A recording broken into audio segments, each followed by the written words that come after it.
వందే మాతరం. నేను మీ journalist Navata. Welcome to R voice.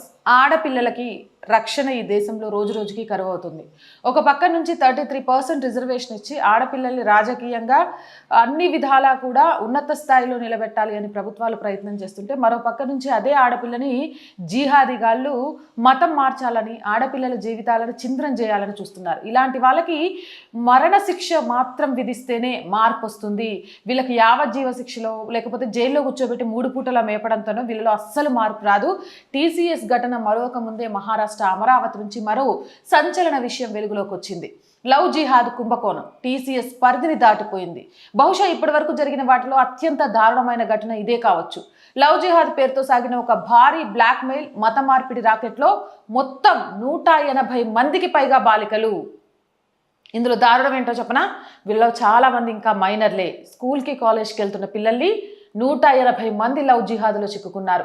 మైనర్లతో సహా బాలికలకు సంబంధించిన 350 అభ్యంతరకరమైన వీడియోలు వైరల్ అవుతున్నాయి. మహమ్మద్ అయాన్ అహ్మద్, తన్వీర్ అహ్మద్, మహమ్మద్ జోయన్ అనేక మంది ఇందులో పాల్గొన్నట్టుగా కూడా తెలుస్తోంది. స్థానిక కోచింగ్ సెంటర్ల ద్వారా హిందూ బాలికలను లక్ష్యంగా చేసుకున్నారు. రహస్య సన్నిహిత వీడియోలను రికార్డ్ చేశారు. సామూహిక బ్లాక్మెయిల్, దోపిడీ, నియంత్రణ, బలవంతపు మత మార్పిడి కోసం 350కి పైగా ఫోటోలు, వీడియోలను ఉపయోగించారు. లీక్ అయిన ఫోటోలలో అనేక మంది హిందూ బాధితులు ఇప్పుడు బురకా ధరించి కనిపిస్తున్నారు.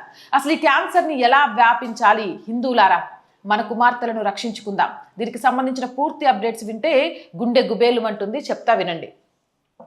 మహారాష్ట్రలోని అమరావతి జిల్లాలో లైంగిక వేధింపుల దందా బయటపడింది. ఇదంతా చేసింది పెద్ద వయసులున్న పెద్దవాళ్ళు ఏం కాదు, కేవలం 19 సంవత్సరాల వయసున్న అయాన్ అహ్మద్ అనే యువకుడు.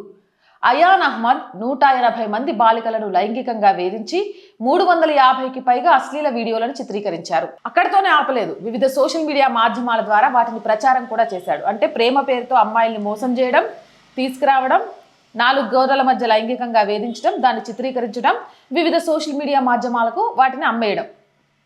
ఈ యువకుల్ని అమరావతి జిల్లాలోని పరత్వాడ పోలీసులు గుర్తించి అదుపులోకి తీసుకున్నారు. స్థానిక న్యాయస్థానం అయాన్ అహ్మద్కి ఈ నెల 21 వరకు పోలీస్ కస్టడీ విధించింది. ఈ వ్యవహారం బయటికి రావడంతో సమాజం నుంచి తీవ్ర ఆగ్రహం వ్యక్తమవుతుంది. అయాన్ అహ్మద్ వెనుక పెద్ద ముఠా ఉందన్న అనుమానాలు వ్యక్తమవుతున్నాయి. మరోవైపు ఈ వ్యవహారం అంతా బీజేపీ రాజ్యసభ సభ్యుడు అనిల్ బుండేకి తెలిసింది.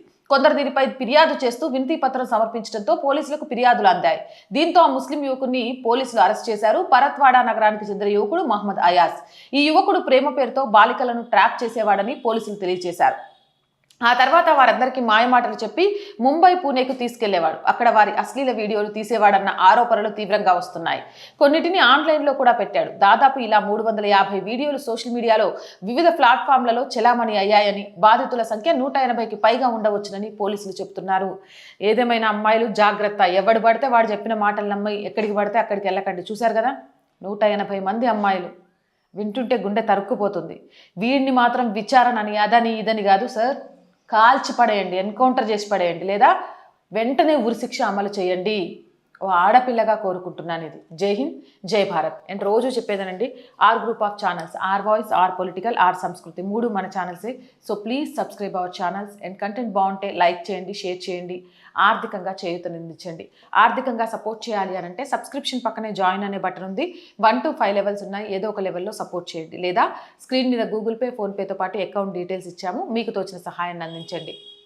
వ్యాపార ప్రకటనల కోసం 8328500576 నెంబర్ని సంప్రదించండి. జై హింద్, జై భారత్.